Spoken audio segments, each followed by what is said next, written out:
Welcome to Man Does Tech, where I solve the problems you didn't even know you had. In this video, I will explain how to program a GMC Sierra key fob. First, gather all key fobs you wish to program, including any existing ones. This method is generally effective for many Sierra models, allowing you to add new fobs or reprogram old ones without needing a dealership visit.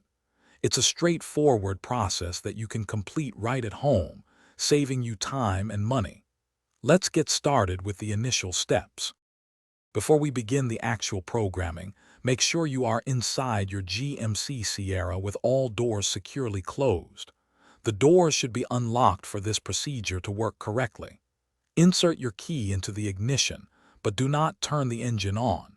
We will be using the vehicle's information center, often found on your dashboard, to navigate through the programming options. This setup ensures you are ready for the next steps. Now for the programming sequence. Turn your ignition key to the on position, then quickly turn it back to off twice. This action should trigger the vehicle's programming mode.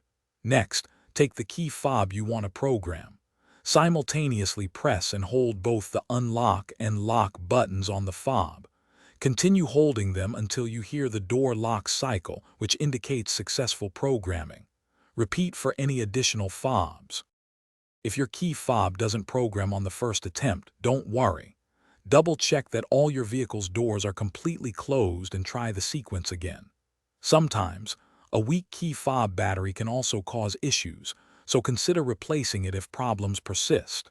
Remember, this process is designed to be user-friendly. For more great deals and to check out the Shark AI Ultra Robot Vacuum, be sure to look at the link in the description below. Thanks for watching. Thanks for watching.